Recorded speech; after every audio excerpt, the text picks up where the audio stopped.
Now, for this entry, I am not going to. As you notice, I didn't put the intro into the front of it. I kind of want to talk about something that is very near and dear to me. It is the 7-year anniversary of the death of one of my favorite actors of pretty much all time and comedians, Robin Williams. On August 11th, 2014, he was found dead by suicide. And over the course of the year after that, they discovered a lot about his, medical issues and his various mental states, how he struggled with depression and the likes of various other things that eventually came out over time. But being that it is 7 years later, it is still it's still difficult to talk about, simply for the fact that this was a a person I never got to meet, and it's one of those cases where I was very devastated when I heard about it. It's probably one of the only real excuse me, American actor deaths that affects me as much as it does for as long as it has. I know a lot of people loved Robin. They loved what he did and what he brought to the world. And it was just one of those things where I always enjoyed watching him. I've enjoyed pretty much everything that he's ever put out. A lot of the times people will talk about like his flops um, over his bigger quality films. Not everything is a Mrs. Doubtfire, not everything is a Jumanji. But then again, Mrs. Doubtfire and Jumanji are not on the same level as films like Good Will Hunting or Dead Poets Society. And he also has a lot of films from even the earlier days that most may or may not even acknowledge him for, because the 90s was really a decade that he, I don't want to say blew up, but kind of like where the majority of his most well-known roles lies. However, my fame, his fame for me, dates back to the 80s more so than anything else. I know he was in a bunch of things in the late 70s, but the 80s was really where I kind of lead back towards, with films like Good Morning Vietnam, which is a fantastic film. Then you have a film like The Fisher King. Actually, wait, The Fisher King might even be early 90s. And maybe not. They have like Cadillac Man and the Awakenings. Awakenings is a great movie with him and Robert De Niro. And then you also have a lot of his more obscure films that most people probably don't even bother with. Like there's Toys. Toys was a great film. Great film. Then you have The Birdcage. The Birdcage has a huge following. I know that, but it's like definitely around that time where like between Birdcage, it was like Jumanji, Birdcage, then Jack. So Jack and Jumanji kind of like pushed The Birdcage out of most people's radars, unless you were a Robin Williams fan and you went and you found it out. Then you have, films that might be considered flops like Flubber. Most of the times people don't really count Flubber as a great film. What Dreams May Come, based on a very good Richard Matheson book, Richard Matheson book, that I was in the middle of reading and I hadn't finished yet, but the movie is very good when it compares to the book. Then you have, again, random films that you may or may not even heard about. There's Father's Day with him and Billy Crystal, one of the first films that they did after so many years of not being together. Bicentennial Man. Most people don't really care for Bicentennial Man. I love Bicentennial Man. It's a very enjoyable movie for me. Then you have, he did a lot of voice acting in films like Robots, and of course, Aladdin and Fern Gully. His roles in Night at the Museum. He has a really good side character role in the film August Rush. Then the film Final Cut. The film Final Cut is just a gem of his that most people don't appreciate, and it should get way more appreciation than it does, because it is a very, very good film. It's just it's tough to think about looking back at those films, and it's not he's not the only one, and we're gonna be losing people as time goes on. You know, just as the generation before us continuously lost people. You know, we have people that were devastated by the loss of many people in the last decade, and it's just that in comparison, I feel like there's something that Robin leaves behind that most others can't really compare with. And I mean, you could probably say that you can't compare any of them based on, fan base, audience impact, various things in the natural world that may or may not play a role in how this actor, how this person is remembered. And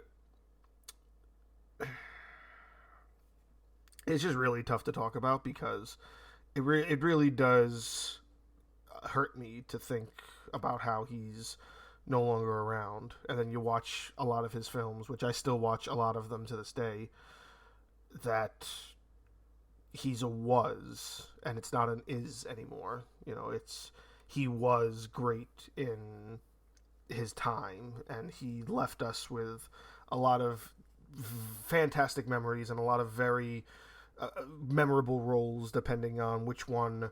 I don't think there's one person where you walk up to them and they say that Robin Williams didn't do something that they loved. Whether or not they hated everything else, they loved at least one thing he did. It could be something as obscure as The Angriest Man in Brooklyn, or it could be something as well known as Night at the Museum. Any one of those films.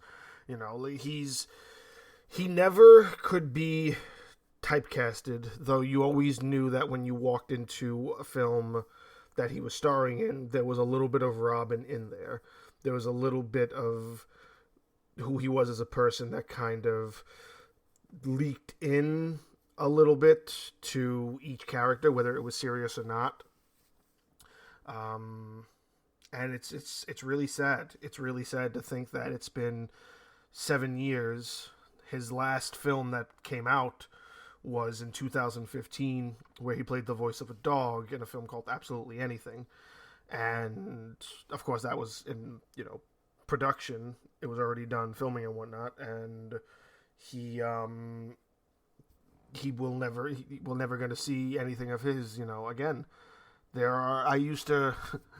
It's funny. I used to be able to do his 2001 stand-up. 2001 or 2002. I can't remember. It might actually even been a bit later than that, because I remember it being after the incidents at 9/11. Definitely 2002. It was definitely 2002.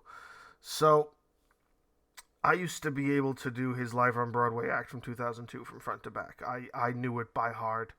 And I was watching a clip of it very recently, and I thought I wouldn't remember it, and then I was watching it and I was doing it along with it, and I was like, wow, I really do still remember this.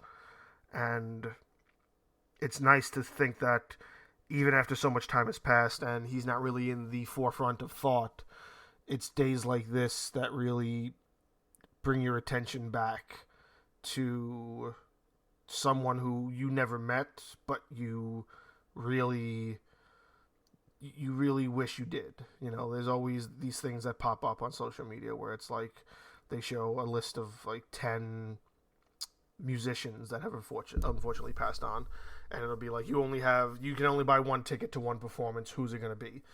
And I've seen them in various shapes and sizes of that kind of same notion, including post that'll go, what's the one celebrity death that really hits you hard? And it's just, this is the one for me. And I know I'm not the only one that it matters to, but it's the only one that really is something that affects me when it comes time for that like time of year, and I'll always watch something when the day comes around. It doesn't matter what it is. Doesn't matter if I had already watched it like sooner. I watch it and I just remember that time. I remember when it first happened 7 years ago. I went on a binge. I watched pretty much everything, start to finish. Jumanji, Aladdin, Good Morning Vietnam, The Fisher King. I went back and forth watching all of these performances, and I watch them these days, and it really sucks. And he's a was, and he'll no longer be an is, and it's just very unfortunate that the world has lost a talent like his. And we're getting at that point in our generation where